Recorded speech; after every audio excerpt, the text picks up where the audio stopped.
Everyone, welcome back to another Adobe Photoshop 2020 tutorial, guys. This one, nice and easy, but we're going to be looking at the brand new, that's right, this is brand new to Adobe Photoshop 2020. We're going to look at the gradients panel, guys. Just a heads up, I'm in Photoshop 2020 here, and when I go up here to Window, I'm just going to show you where I'm at. You're going to see here gradients. It's not checked for me right now. And if you're not, and if you want to double check, I click on Photoshop. This is 2019. I go to Window, go to G. There is no gradient, so this is brand new. It's a bad boy. All right, guys, if you're following along, I've got just some generic crumpled paper background here because it gives me a nice contrast, so I can show you how to work with gradients very, very quickly and make some seriously cool things happen in a short period of time. All right, so we've got a layer here. I'm going to go ahead now and just get in on this. So if you want to get your gradients panel open, go up here to Window and then make sure there's a check mark beside gradients.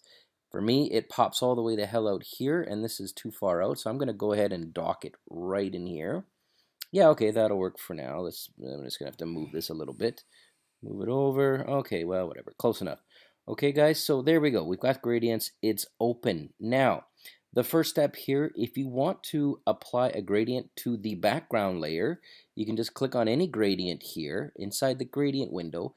And actually, I'm going to click on this and you'll see, boom, it applies it just like that. But one of the things you'll notice here in the new panel is that when I drop the chevron here and I look down, you're going to see here that I've got some of my saved and untitled gradients here. Like I've downloaded a whole bunch off the internet. So your guys's might not look like this, but very, very quickly, I've got like 100 some odd gradients here, and if I wanted to make this background layer, have this sort of cool, I don't know, whatever the hell color this is, it's one click and it's done. You can go in here, you can reduce the opacity if you want it to be a little lighter, and you can change it from, pardon me, from normal to screen, for example, and you've got a completely new look in like seconds. But anyways, that's enough of that. And I apologize if I went quickly there. This was pretty basic stuff, but here's where it gets kind of cool. I've gone ahead and created a type layer of my name. I'm just going to turn it on.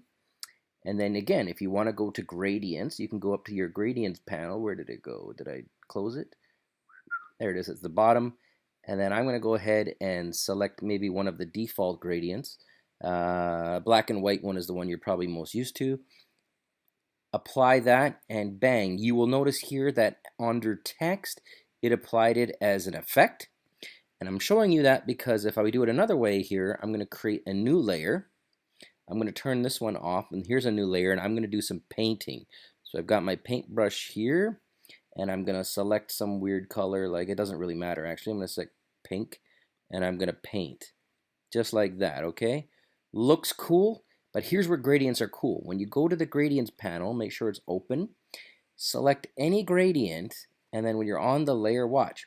As soon as you click on the gradient, bang, it's applied automatically, and it's applied in instance. So I can literally go through every single one of these if I want to and try and find a look that I'm going for.